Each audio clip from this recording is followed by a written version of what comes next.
As we saw in last week's video, understanding the voice of intuition is very important if we are going to stay safe on the streets or wherever we happen to be. However, it's really not as complicated as you would think. There's no magic to it. It's something that you already do every day. It's a part of your everyday thought process. It's not something that just shows up when someone is about to kill you or rob you or something like that.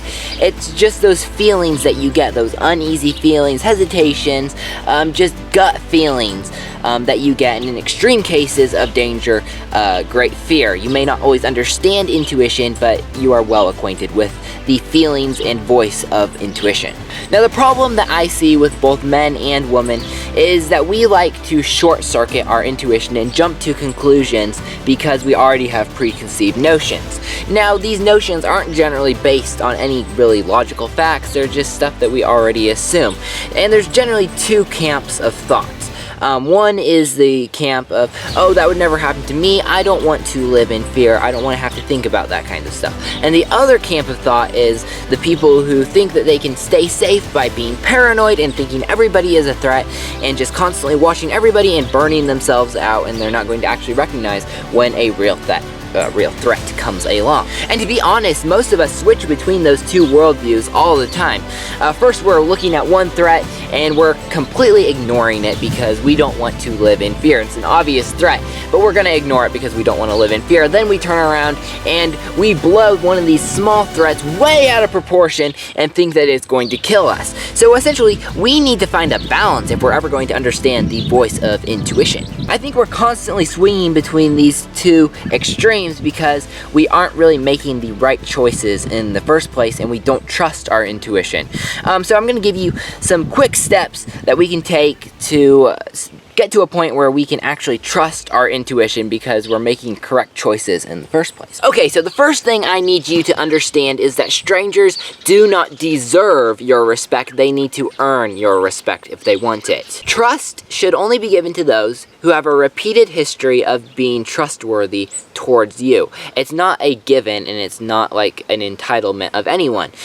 Trust has to be earned. You should be very cautious whenever any stranger shows any amount of attention or tries to gain your trust, because they always must have a motive.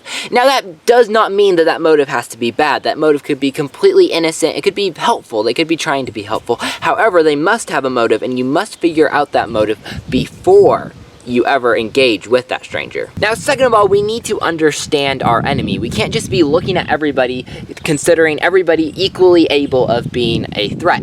Obviously, the first point that would make someone more of a threat than not is if they are a stranger. The less we know about someone, the more likely they are to be a threat. Now we can look at more grouping people into categories, okay? I hate to say it, but the most likely group of people to be a threat to you is the lone man, okay?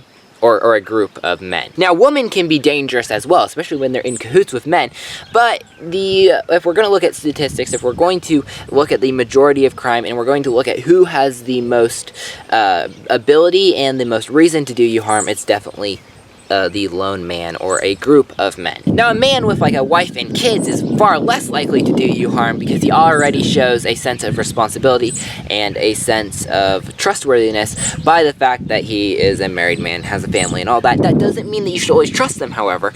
We should always fall back on our intuition, and if it gives you a bad feeling, figure out why it's giving you a bad feeling. It doesn't hurt to figure out.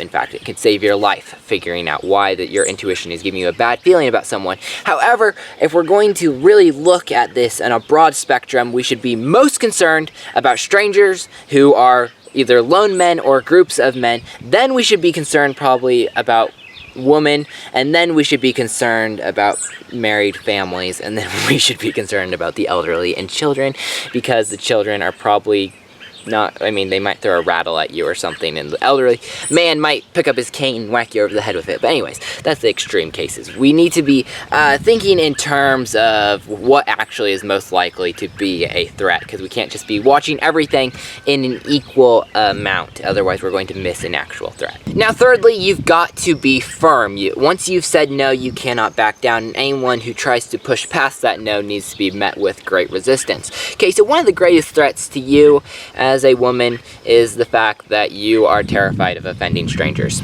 You are terrified of offending anyone except for your brother, because I know that. I have 5 sisters. That's how I know all this stuff. Anyways, so essentially you are scared of offending people, and you need to get over that. Essentially, you need to set boundaries, and whenever anybody steps over those boundaries, it's their, the consequences are a given. It's not rude to avoid getting killed. And that sounds really obvious. However, these guys are slick and they are good at running your emotions. Let's look at what a gentleman has no business doing. Some things are obvious, we don't need to get into that stuff, but a gentleman has no business being in or around your vehicle. He has no business doing that. He has no business following you around and making you feel uncomfortable. He has no business even trying to get your attention while you are alone on the street or in the Walmart parking lot or wherever you might happen to be. He has no business doing that, and a gentleman will not do that. Now, like I said, these guys are slick. They're going to make you they're going to try to make you feel guilty. They're going to try to make you feel like you're being rude, you're paranoid, and you need to not live in fear. These guys know how to play on your emotions, and you've got to see past it, and you've got to set boundaries and be firm. Never give in after you have said no, and if someone discounts the word no, be prepared to give them the consequences. Now, obviously, there are going to be exceptions to this rule. First of all, we're talking about strangers. Second of all, take the store worker who finds you looking for something in the aisle, and he comes up and he's like, "Can I help you?" He's typical store worker. That's an exception to this rule. However, same scenario, he comes up and he's giving you undue attention, then no thank you, go find a different store worker. And you never know, there might even be a gentleman left in this world who will hold the door open for you, but he's not going to follow you to your vehicle. That's not a gentleman, that is a stalker. These are tough situations. They're very difficult, because these guys are going to make you want to ignore your intuition, want to trust them even when they don't deserve your trust. And my voice is going to seem very small. Your little adopted brother voice is going to be like, it's going to be very annoying, and you don't want to listen to that voice. And these are difficult situations. To be honest, I would sooner you had avoid these situations altogether. And there are things that we can do to avoid these situations. Obviously, we can't always avoid these situations, and we've got to be prepared for these situations. Never discount your intuition.